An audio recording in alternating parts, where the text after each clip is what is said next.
وہ توڑ کر کھا لے گا تو اس کے لیے ہو جائے گا، زمین پہ تو کچھ ہوگا ہی نہیں۔ وہ اللہ نے بنایا، افلا ینظرون، یہ دیکھتے نہیں، الی الابل کیف خلقت والی السماء کیف رفعت، آسمان کو کیسے اسے بلند کر دیا گیا، والی الجبال کیف نصبت، اور یہ پہاڑ کیسے گاڑ دیے گئے زمین کے اندر، والی الارض کیف سطحت، زمین کو کیسے کہ اسے بچھا دیا گیا ہے۔ فذکر، تو اے نبی آپ یاد دہانی کرائیے۔ اب یہاں نوٹ کر لیجئے یہ لفظ دوسرا، تذکیر، یاد دہانی کرانا۔ آیت وہ جس سے کوئی شے یاد آ جائے، از خود یاد آ جائے تو کیا کہنے، گویا کہ ظہور کا پردہ زیادہ گہرا نہیں تھا، زیادہ موٹا نہیں تھا، زیادہ دبیز نہیں تھا، لیکن یہ کہ اگر از خود یاد نہیں آیا تو کسی نے توجہ دلا دی، دیکھو بھائی اس چیز کو دیکھو، کھول آنکھ، زمین دیکھ، فلک دیکھ، فضا دیکھ، مشرق سے ابھرتے ہوئے سورج کو ذرا دیکھ، افلا ينظرون الى الابل كيف خلقت والى السماء كيف رفعت والى الجبال كيف نصبت والى الارض كيف سطحت فذکر، اے نبی آپ تذکیر کرا سکتے ہیں، انما انت مذکر، آپ تو سوائے یاد دہانی کرانے والے کے آپ کا اور کوئی مقام نہیں ہے۔ زبردستی تو آپ نہیں منوا سکتے ان سے، کوئی اڑ جائے نہیں مانتا میں تو کوئی نہیں منوا سکتا، کوئی دلیل نہیں۔ آج کل آپ کا عام نوجوان کہتا ہے سائنسی کوئی دلیل دیجئے، ثبوت دیجئے اللہ کے وجود کا، بھائی کوئی سائنٹیفک دلیل نہیں ہے، تسلیم کر دیجئے، نہیں کوئی منطقی دلیل نہیں۔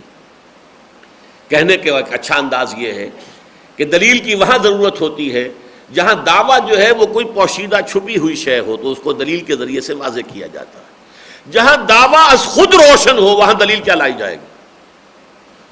آفتاب آمد، دلیل آفتاب، سورج طلوع ہو جائے تو اب اس کے لیے کسی دلیل کی ضرورت نہیں ہے کہ سورج ہے، سورج ہے، نظر آ رہا ہے، سب کو نظر آ رہا ہے۔ اگر کوئی جو ہے اڑ جائے، ڈھیٹ بن کر کھڑا ہو جائے، میں نہیں مانتا کہ سورج ہے، اب کیسے منوا لیں گے آپ؟ کیا دلیل ہے آپ کے پاس؟ سورج سے بڑی کوئی دلیل ہوگی جو منوا لے اس سے؟ بھئی سورج خود موجود ہے، جو مبرہن ہے، جو نگاہوں کے سامنے موجود ہے، بدیہی طور پر موجود ہے، اگر کوئی اڑ گیا تو اڑ گیا، ٹھیک ہے، اب آپ اس سے زبردستی منوا نہیں سکتے۔ تو اس فینومینن کا نام ہے تذکیر، فذکر بالقرآن من یخاف وعید، فذکر انما انت مذکر، کلا انہا تذکرہ، ذکرہ یاد دہانی ہے۔ یہ قرآن آیات آفاقی، آیات انفسی اور آیات قرآنیہ، یہ تینوں مل کر انسان کو اللہ تعالی کی ہستی کی طرف متوجہ کر دیتی ہیں، بس باقی ایمان باللہ اس کے اپنے قلب کی گہرائیوں سے ابھرے گا تو ابھرے گا۔ زبردستی آپ نہ ابو جہل سے منوا سکتے ہیں، نہ ابو لہب سے منوا سکتے ہیں۔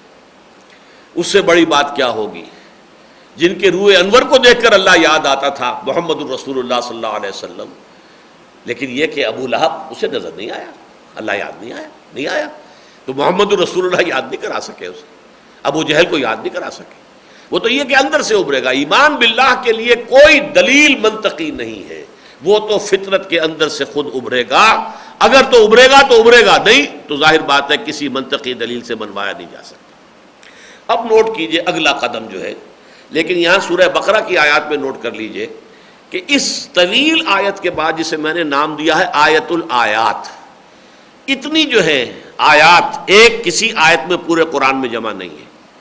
ان فی خلق السماء والارض واختلاف اللیل والنہار والفلک التی تجری فی البحر بما ينفع الناس وما انزل اللہ من السماء من ماء فاحیا به الارض بعد موتها وبث فیہا من کل دابۃ وتصریف الریاح والسحاب المسخر بین السماء والارض لآیات لقوم یعقلون۔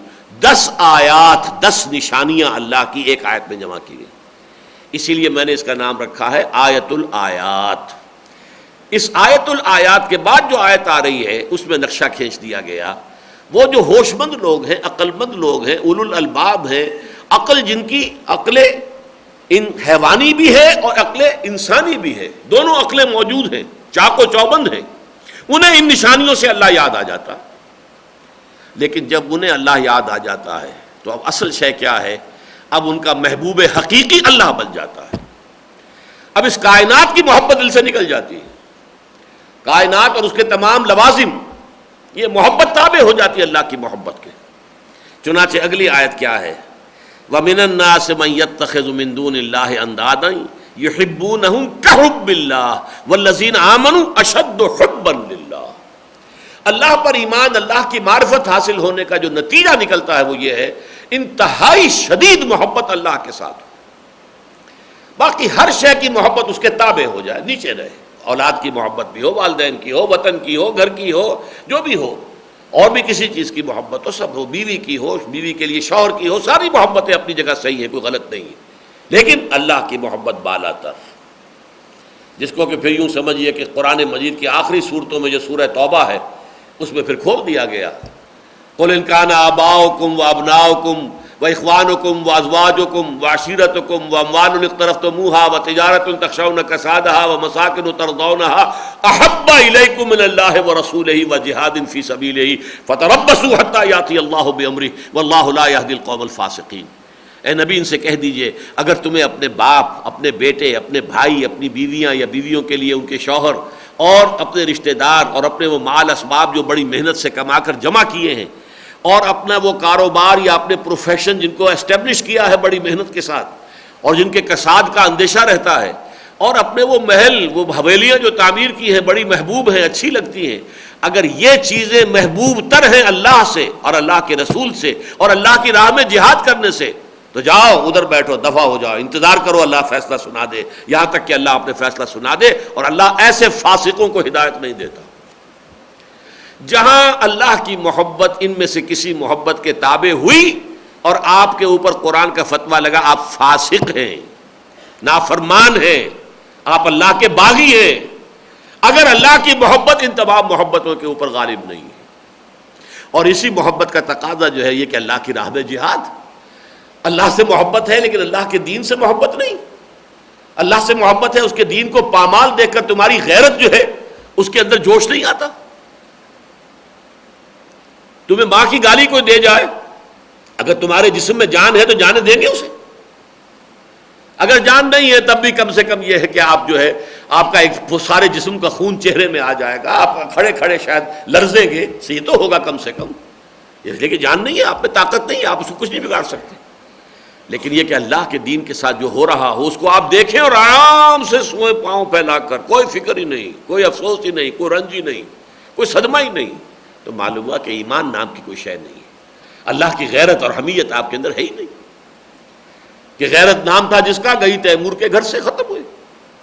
تو یہ ہے اصل میں اللہ کی معرفت اگر حاصل ہو جائے، اولو الالباب لوگ، ہوش مند لوگ، وہ لوگ کہ الذین یعقلون، جو واقعتاً عقل سے کام لیتے ہیں، جن کی عقل حیوانی بھی تازہ ہے، چاق و چوبند ہے، اور جن کی عقل روحانی بھی برقرار ہے، ان لوگوں کا حال یہ ہے کہ پھر ان کا مقصود و مطلوب لا مقصود الا اللہ، لا مطلوب الا اللہ، لا محبوب الا اللہ.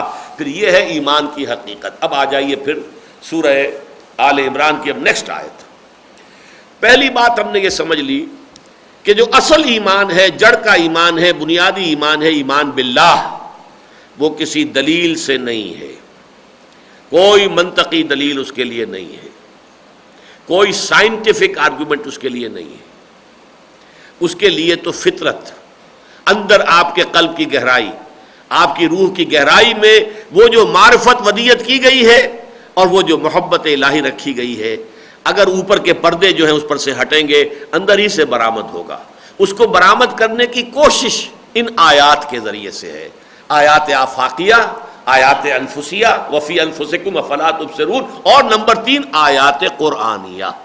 قرآن کے جملوں کو اس لیے آیات کہا گیا، نشانیاں آئی اللہ کی، اللہ کے علم کی اور حکمت کی، اللہ کی ہستی کی، اللہ کے کمال علم کی، کمال حکمت کی، کمال قدرت کی نشانیاں.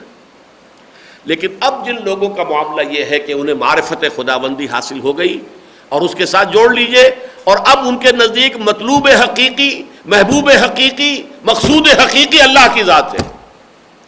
اب اگلا قدم کیا ہے؟ الذین یذکرون اللہ قیاما وقعودا وعلی جنوبہم. یہ تھی وہ کیفیت جو اس روایت میں آئی، حضور کی کیفیت. کھڑے ہوئے روتے رہے، رکوع میں گئے روتے رہے، سجدے میں گئے روتے رہے، پھر اگر بیٹھے ہیں تو رو رہے ہیں. وہ لوگ جو اللہ کو یاد رکھتے ہیں، کھڑے ہوئے بھی، بیٹھے ہوئے بھی، اور اپنی کروٹوں کے بل بھی، لیٹے ہوئے بھی. یہ ہے دوام ذکر، ذکر کثیر جسے کہا گیا ہے. ذکر کثیر کیا ہے؟ ہر حال میں اللہ کو یاد رکھو. کام کو